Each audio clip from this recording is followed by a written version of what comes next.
We're going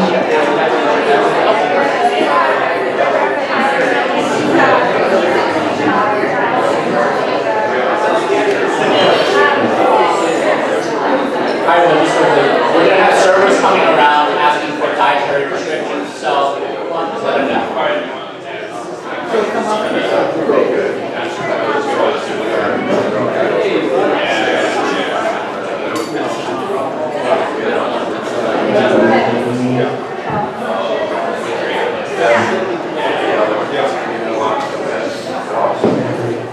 Very matter.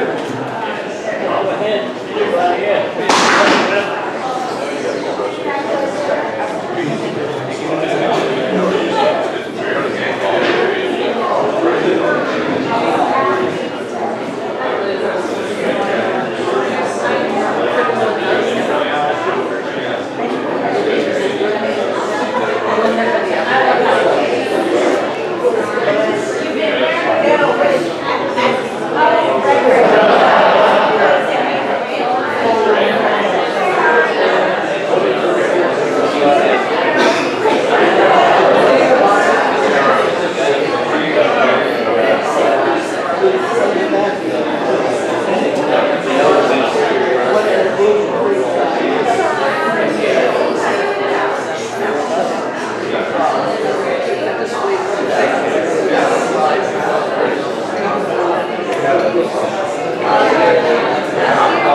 Wonderful. We're done.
Now I know that, for those of you who don't know, this weekend has been a really big weekend for Tulane University School of Medicine in general because it's a alumni weekend. We have a bunch of conferences here tonight.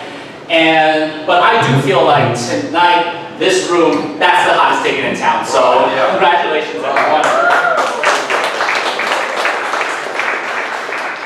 Good evening. My name is Huang. I am a first-year medical student and the president of the Tulane History of Medicine Society. Thank you for joining us tonight. Welcome to the 65th B. Bernard Weinstein Memorial Lecture and Banquet. While it is the 65th annual banquet, this year also marks the 85th year of the Tulane History of Medicine Society itself.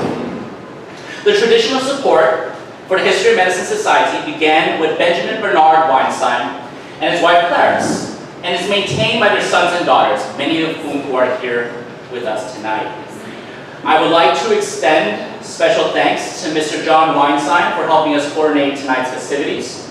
Mr. Weinstein, thank you for the meal. You're welcome.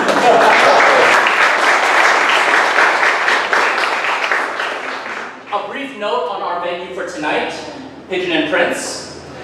This building served as an apartment for visiting royalty, and the top floor was a roost for carrier pigeons. It just shows the amazing history that is present in the city of New Orleans itself. Pigeon and Prince. Now, I don't know whether the name of our restaurant factored into choosing the main dish for tonight, but our caterers decided to choose quail for dinner, so hope everyone enjoys it. For another trait the city is known for its weird sense of irony, too. As I contemplated how to open this banquet, I was sitting in the Rudolph Modest Library in our medical school.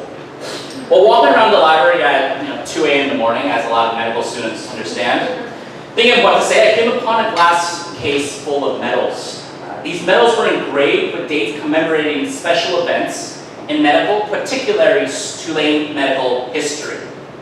Now, these medals were graciously donated to the medical school by the Weinstein family, in particular Dr. Frederick Weinstein, who is with us today.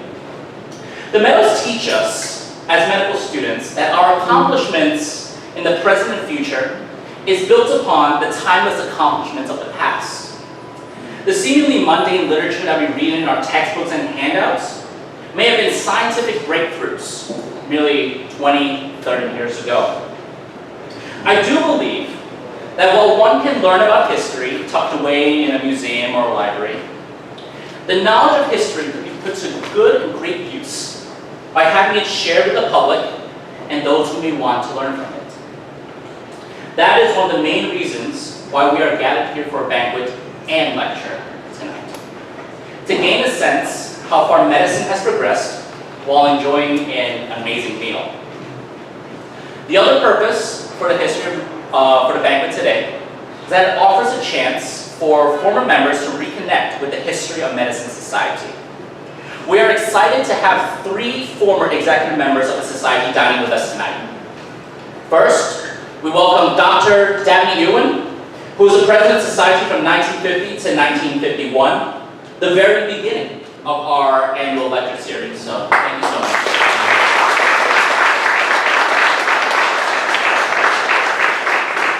The second is Catherine Black, currently a third-year medical student.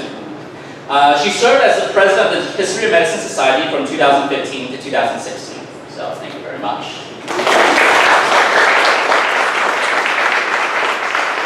We also welcome Dr. Angeline Niogi, who will be our guest speaker for tonight.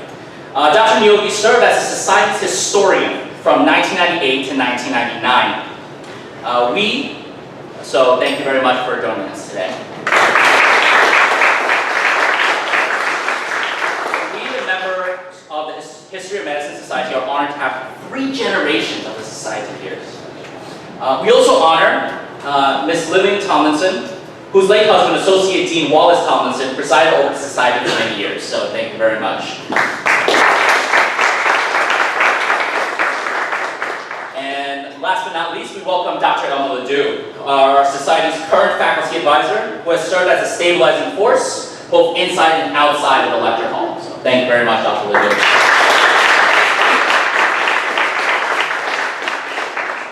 For an executive board of 6 first-year medical students, the burden is upon us to maintain the History of Medicine's reputation as the oldest student-run organization of its kind. We are history junkies who recognize the breadth of history in this room tonight. Therefore, I would like to touch upon the state of the organization today and update the audience of the exciting initiatives the History of Medicine Society have begun this year. Our philosophy is that an exposure to history and the humanities would help current medical students develop further appreciation for the art of medicine. First off, we have continued our long-running guest lecture series in the spring. Topics have ranged from the history of salt to the history of dialysis, very closely related, and the rise and fall of Charity Hospital. Many of the students who attended those lectures are with us here tonight. Honestly, they couldn't get enough of us. This year, the Executive Board also wanted to increase the visibility of the History of Medicine Society to the whole student body. I would like to take this opportunity to apologize to my colleagues for sending those 4 a.m. emails and text messages about history of medicine every week since January, I can safely say that I have become nocturnal. Or as upperclassmen may say, you are a third-year medical student. Or some of the doctors may say, you're going to be nocturnal for the rest of your life. Certainly that, I would like to point out that each member of the history of medicine leadership came in with an enthusiasm for history and a vision for what we can do. Our interests have ranged from Renaissance history to antebellum history, and even the history of health activism. And we wanted to showcase this full range of multidisciplinary topics to our class. This year, we have sought to collaborate with other student-run organizations in inviting guest speakers who can share a little slice of history and maybe a good yarn or two to the whole medical school class. Already, we have collaborations with the Tulane Surgical Subspecialty Organization and the American Association of Neurological Surgeons in inviting a guest speaker for the coming weeks. Just tonight, we have a member from Music and Medicine on the piano and guitar, so thanks a lot, Michael Novak, for this. Moving forward, we hope to join forces with student-run organizations such as Military Medicine, Student Association, Women in Surgery, and the Student National Medical Association, in inviting speakers and creating events that accentuate the qualities of our respective groups. This year, we have also incorporated history of medicine into our medical school curriculum. And this is something that was brought up by one of our members. Led by our webmaster, Henry Wattieu, we have launched a program called History of Medicine, HOMS Perspective. At the beginning of each medical block, the History of Medicine Society distributes a small piece, about 1 or 2 paragraphs, to the class highlighting some of the pioneers in the field. For example, on the subject of immunology and inflammation, we showcase the work of the Nobel laureate Dr. Paul Ehrlich, who made several contributions to the study of autoimmunity. It was to our great surprise that some of our lecturers did talk about Dr. Paul Ehrlich, so we thought we were ahead of the curve right there.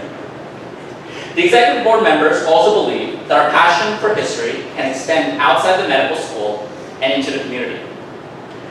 We shine a light on Charity Hospital, the hospital situated next to our medical school, and that closed down after Hurricane Katrina.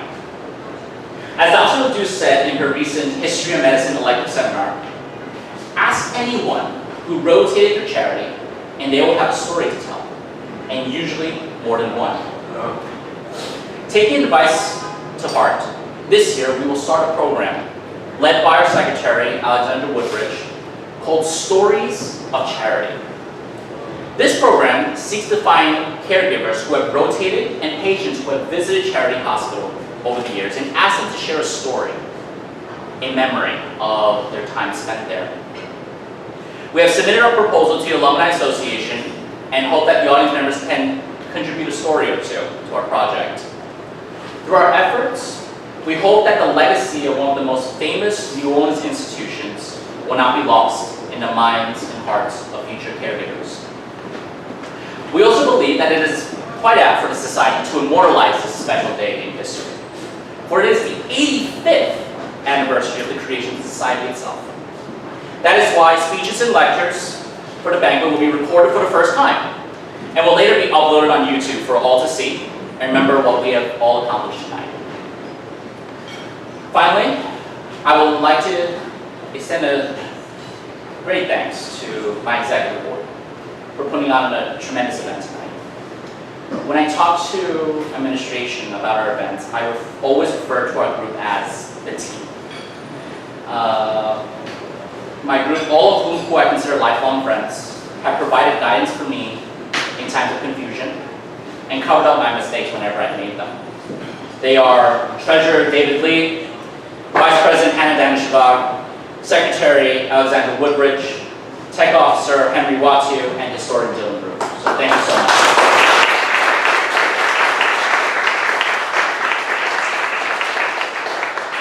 We have a great lineup in store for everyone tonight.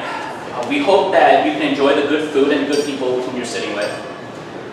Tonight, we will demonstrate that your patronage and support have never been in vain. I will come by later to wrap the event up, but now, please enjoy your banquet. Thank you.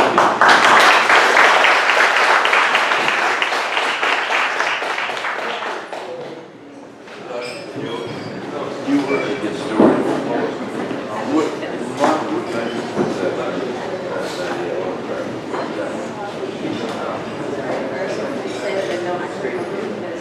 Thank